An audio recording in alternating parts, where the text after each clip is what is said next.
Hey everyone, I'm back with another budget sub unboxing. Today we have a dual DWS12 sub from Walmart. I always walk by it.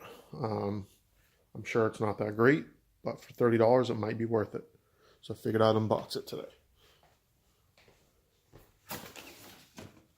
We got a cardboard protective cover on top, I guess. A couple manuals, one's English, one's Spanish, it looks like. Let's see if I can find some specs real quick. It would help if I read the English one, because I can't read Spanish. 2-inch voice coil, 250 watts RMS. Frequency response 28 Hertz to 125 Hertz. Sensitivity 88 dB. And it's impedance of 4 ohms.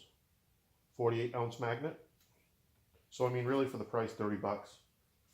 I don't think you can beat it probably. Maybe other than that HFX sub down here that I unboxed for around the same price shipped. Here's the sub. Knife here.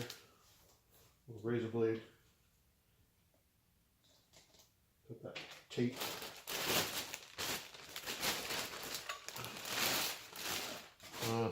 Really not much in the box, but doesn't need to be.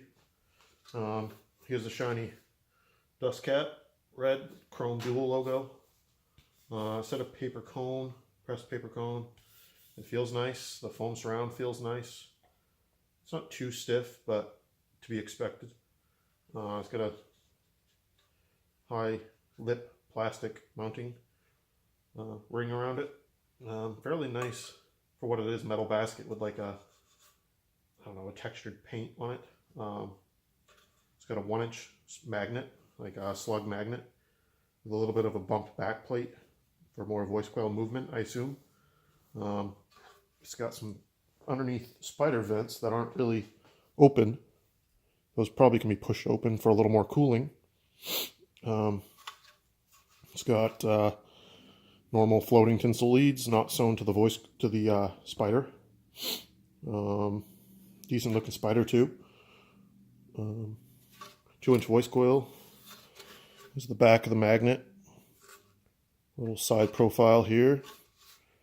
Definitely looks like a 2-inch voice coil as I bring the sub out of focus, out of the camera, but I'm filming with a S9. Just regular spade terminals. Not a huge fan, but it's a cheap sub.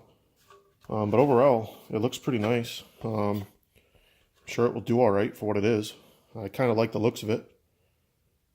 I'll be doing a comparison video of the Hyphonics down here and this one, side by side. Pros and cons, what I like and don't like at some point here. But yeah, that's the DWS12. So, hope you guys liked the video. Please subscribe and hit the like button if you like this video. I might not be doing more budget subs at the moment. I might be filming some, fabricating the speaker box. I'm not really sure. But the sub, I would say maybe 9 or 10 pounds. Around there. I know weight doesn't really matter performance-wise, but a couple of these in a sealed box probably would sound pretty decent with a little 600 watt amp, honestly. Thanks for checking my video out, guys. Have a great day.